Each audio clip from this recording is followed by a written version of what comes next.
Assalamualaikum warahmatullahi wabarakatuh. Bismillahirrahmanirrahim. Alhamdulillahirabbil alamin.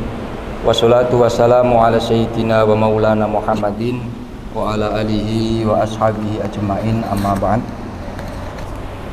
Jamaah sholat duhur Masjid Abu Bakar Asy-Syighab yang senantiasa dirahmati Allah Subhanahu wa taala.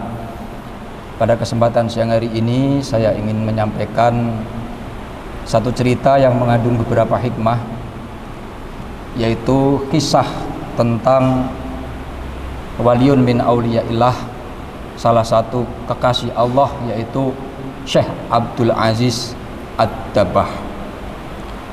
Syekh Abdul Aziz ini sangat terkenal sebagai hamba yang solih, tidak hanya terkenal di dunia tapi juga terkenal di langit. Dan kisah ini sangat masyhur sekali, terutama di kalangan para tokoh sufi. Syekh Abdul Aziz Ad-Dabbah ini terkenal sebagai hamba Allah yang sangat solih. Saking solihnya, para malaikat banyak yang memuji. Namun satu ketika ada hal yang mengagetkan ketika Allah Subhanahu wa taala memberitahu kepada malaikat bahwa Abdul Aziz ini min ahlin nar, dalam catatan nasibnya di Lauhil Mahfuz. Jadi Lauhil Mahfuz itu salah satu tempat catatan nasib seluruh umat manusia di dunia ini. Kemudian malaikat ini tercengang dan minta izin kepada Allah untuk memberikan informasi ini kepada Abdul Aziz Ad-Dabbah. Kemudian turunlah memberikan informasi kepada Abdul Aziz, "Wahai Abdul Aziz, kami itu kagum kepadamu karena kesolehanmu. Tapi hal yang mencengangkan adalah engkau ditakdirkan Allah min ahlin nar." Kemudian Abdul Aziz ini menjawab tanpa rasa kesedihan, bahkan tersenyum dan memberikan jawaban kepada malaikat, "Terserah Allah. Aku ini milik Allah. Aku diciptakan oleh Allah. Mau Allah memasukkan aku ke neraka, mau memasukkan aku ke surga, itu hak Allah. Tapi saya sebagai hamba, kewajiban saya adalah untuk beribadah. Mau dimasukkan ke neraka, mau dimasukkan ke surga, tidak akan mempengaruhi ibadahku, dan aku akan terus menyembah Allah." Itu jawaban Abdul Aziz Ad-Dabbah.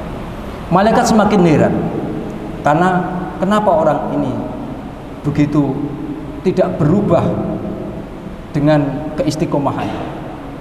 Kemudian Abdul Aziz Ad-Dabbah ini pada satu malam bermunajat kepada Allah. "Wahai Allah,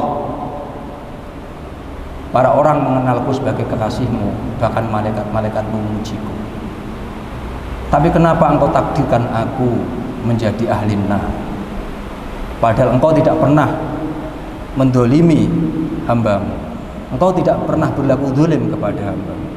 Kalau aku engkau masukkan ke neraka, pasti aku memiliki kesalahan yang mungkin tidak aku sadari." Kemudian Allah memberikan ilham, "Wahai Abdul Aziz, ingatkah engkau satu ketika di mana engkau masih remaja, ibumu pernah memanggilmu untuk menyuruhmu pergi ke pasar, tapi kau pura-pura tidur di dalam kamar supaya ibumu tidak jadi memerintahkanmu. Karena hal itu ibumu tidak ridho, dan sebab itu aku menjadikan kau min ahlin nar." Jadi Bapak Ibu sekalian, kedurhakaan kepada orang tua itu ternyata memiliki dampak yang luar biasa, tidak hanya kepada orang awam tapi juga termasuk kekasih Allah. Oleh karena itu Unisula ini oleh Bapak Rektor mencanangkan satu program Birrul Walidain. Ini sangat penting karena ada satu kisah tersebut di mana seseorang itu hanya karena membohongi orang tua dengan pura-pura tidur menjadikan dirinya menjadi min ahlin nar. Dan tentunya kisah ini tidak hanya ada kaitannya dengan Birrul Walidain, banyak kisah nanti akan saya sampaikan dalam kaitannya qadar dan qadar, dan juga termasuk kaitannya dengan syukur.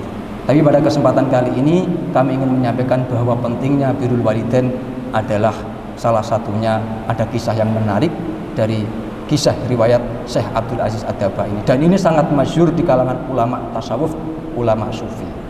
Nah, oleh karena itu semoga kita semuanya ini menjadi generasi yang birrul walidain, menghormati, memuliakan orang tua kita. Apalah gunanya kita sukses dunia tapi kita tidak sukses di akhirat. Dan sejak saat itu Syekh Abdul Aziz Ad-Dabbagh ini tidak pernah ceramah, tidak pernah memberikan maudhu hasanah kecuali dengan tema birrul walidain. Semoga kita bisa meneladani beliau berbirrul walidain dan menjadi orang-orang yang diridhai Allah. Amin Allahumma amin. Demikian, apabila ada kurang lebihnya mohon maaf. Wal afu minkum. Assalamualaikum warahmatullahi wabarakatuh.